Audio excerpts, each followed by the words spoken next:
We got a little bit of a problem now.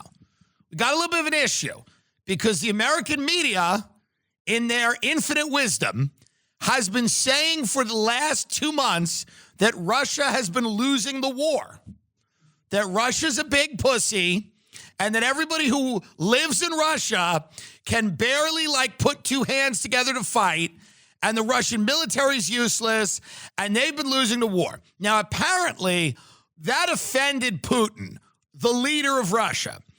And the Ukrainians getting really emboldened, which listen, we all want less war, right?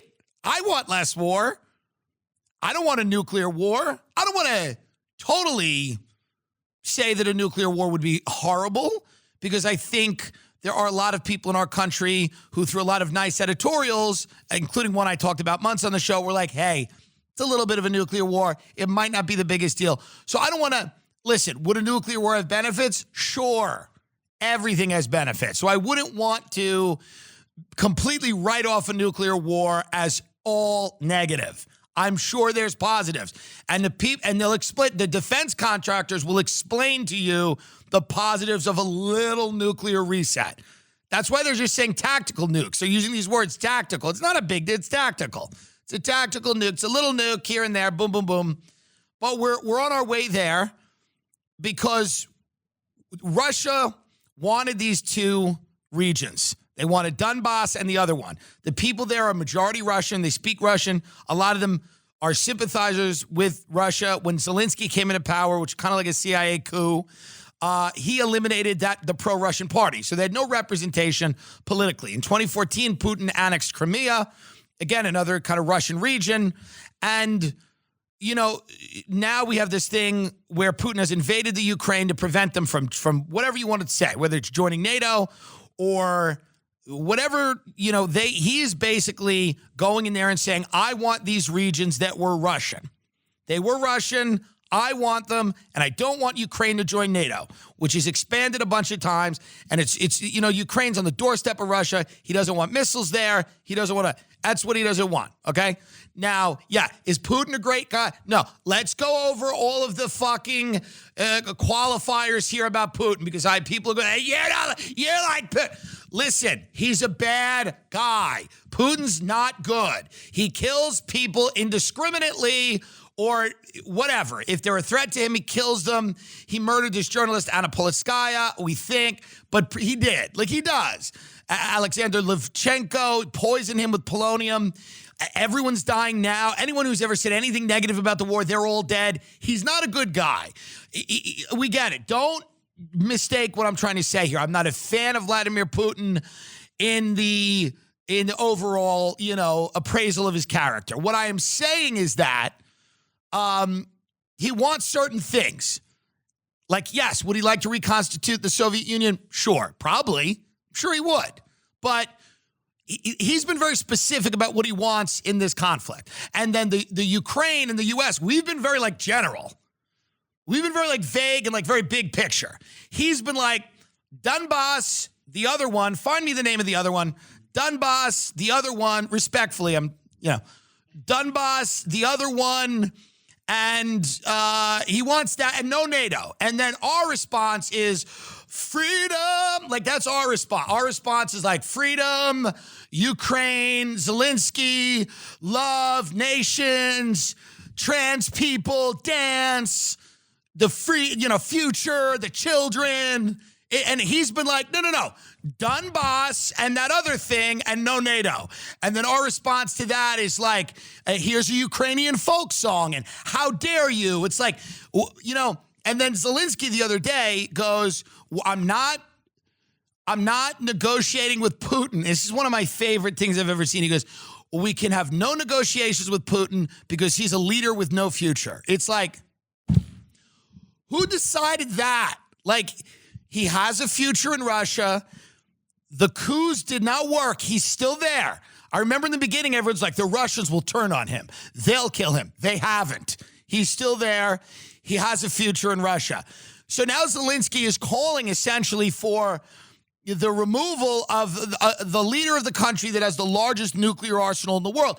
Someone in our government has to shut him up. Someone in our government has to go, you can't do this. This is not appropriate to say that Putin is a leader with no future. How does this work out in everyone's head? Again, I'm not a geopolitical strategist. I'm not a genius. I'm a comedian. Am I right about a lot of things? Probably. Doesn't matter. Here's the reality. How do we see this working out? Russia taking the L, walking away. Putin looking at the elites of his country and going, yeah, well, I embarrassed us all. We couldn't even beat Ukraine. What do you think happens to him? Then he will get killed. And he knows that. He knows if he doesn't. And then what do you think happens? Who do you think takes over after Vladimir Putin? He's like a liberal free market? No, it'll probably be another authoritarian. But they have a list of guys that could take over after Putin. There's a list of people. And if you could grab that, there's a list of generals or whoever that would be taking Vladimir Putin's place. Let's say there was a coup. None of these people watch RuPaul's Drag Race. None of these people are going to be the types of people. Here's some examples. So here are the potential replacements for Putin if Putin's out. Here are the progressives that come in. They include Alexander Bortnikov, Sergei Chemezov, Sergei Naryshkin, Nikolai Patrushev, Igor Sechin, and Sergei Shoigu. So Bortnikov is the current head of the FSB, which is the Russian intelligence service. He's one of Putin's strongmen. He's 70. He's a spy. He was a spy in the KGB as well. And he appeared on the list of those sanctioned by the EU after the poisoning of Alexei Navalny. Lovely. So that's one option coming in. Okay. Option number 2 will be this gentleman here. And this guy's name here is, let me see, it's Naryshkin. He's the head of the Foreign Intelligence Service, the SVR, and the head of the Russian Historical Society. And he met Putin in St. Petersburg when the current president worked in the city hall. And like the other Bortnikov, he was also accused of being behind Navalny's poisoning. Number 2. That is number 2.